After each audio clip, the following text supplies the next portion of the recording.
வழியா வந்து நிறைய அவேர்னஸ் ஏற்படுத்திக்கிட்டு இருக்கீங்க. வாட்ஸ்அப் மூலமா, மெசேஜ் மூலமா. காற்றில் இருக்கக்கூடிய ஈரப்பதத்தை கூட அந்த மரங்கள் எடுத்துரும், நிறைய நிலத்தடி நீரை உறிஞ்சிரும் அப்படின்னு ஒரு பொதுவான கருத்து இருக்கு. அதை அழிக்கணும் அப்படின்ற கருத்தும் இருக்கு.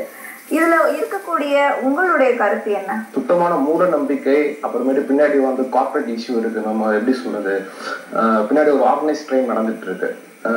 அவங்க ஃபர்ஸ்ட் என்ன டாஸ்க் சொல்றாங்கன்னா, காத்துல உள்ள ஈரப்பதத்தை உரியறது, அப்புறம் கார்பன் டை ஆக்சைடு அதிகமாக விட்டுறது, பக்கத்துல எந்த செடியும் வளர விடுறது. இதுக்கு எதுவுமே சயின்டிபிக் ப்ரூஃப் கிடையாதுங்க. அதே மாதிரி அதோட வேர் வந்து நிலத்தடி நீரை வந்து அதிகம் உறிஞ்செடுக்குன்னு சொல்றாங்க. இது எதுக்குமே ப்ரூஃப் கிடையாது. பாத்தீங்கன்னா காற்றுல உள்ள ஈரப்பதத்தை உறிஞ்சி எடுக்கணும்னா அதுக்கு ஸ்பெசிஃபிக்கான அந்த ஆர்கன்ஸ் இருக்கணும். ஏரியல் ரூட்னு சொல்லுவாங்க. அந்த மாதிரி ரூட் இருந்தால் மட்டும்தான் ஏர்ல இருக்க ஆக்சிஜனை வந்து உறிஞ்சு எடுக்க முடியும்.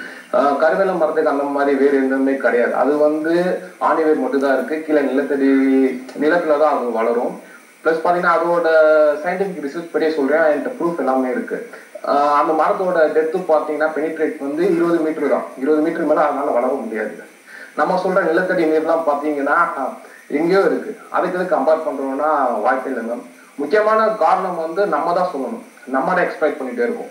மித்த கண்ட்ரிலாம் போனோம்னா போர்வெல் போடுறாங்கன்னா சர்டன் ரெகுலேஷன் இருக்கு, இத்தனை டெப்த் தான் போடணும்னு. ஆனா இங்கே நம்ம நாட்டில் அந்த மாதிரி கிடையாது. முன்னாடிலாம் ஒரு 600 அடி 1000 அடி இருந்துச்சு. இப்போ பார்த்தீங்கன்னா கணக்கு இல்லாம 2000 அடி 2500 அடி போடுறாங்க. தப்பு பூரா நம்ம மேல வச்சுக்கிட்டு கருவான மரத்து மேல சொல்றாங்க. பின்னாடி இன்னொன்று பார்த்தீங்கன்னா இதை வந்து ஒரு சில மெயின் சோர்ஸ் பார்த்தீங்கன்னா நிலக்கரி கண்டு யூஸ் பண்ணிட்டு இருக்காங்க. இதுக்கு பின்னாடி இருக்க இந்த ஆயில் கம்பெனி, எல்பிஜி கம்பெனி, அவங்களாம் பார்த்தீங்கன்னா இதோட அவங்களோட எக்கானமிக் வந்து ரொம்ப பாதிக்குது. அதனாலதான் அவங்க வந்து நம்ம கவர்மெண்ட் மூலயமா பின்னாடி சொன்ன நம்ம ஆர்கனைஸ்ட் கிரைம் நடக்குதுன்னு அவங்க வந்து இதை வந்து அகேன்ஸ்டா பண்றாங்க.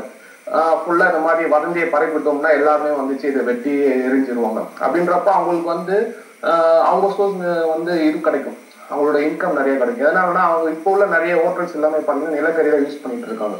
இப்போ இதை ஃபுல்லாத்தையும் நம்ம பேன் பண்ணிட்டோம், அதாவது எல்லாமே வந்து ஃபுல்லாகவே இந்த மரத்தை அழிச்சிட்டோம்னா அவங்களுக்கு அந்த சோர்ஸ் கிடைக்காது. அப்போ வந்து ஆட்டோமேட்டிக்காக அவங்க எங்கே போவாங்கன்னா எல்பிஜி இந்த மாதிரி கேஸ்க்கு தான் போவாங்க, ஆயில் கம்பெனிக்கு தான் போவாங்க. அதை தடுக்கிறதுக்காண்டி தான் பின்னாடி வந்து கார்பரேட் வந்து இந்த மாதிரி சதிவேலை பண்ணிட்டு இருக்கு. இப்போ சுற்றுச்சூழல் சம்பந்தமா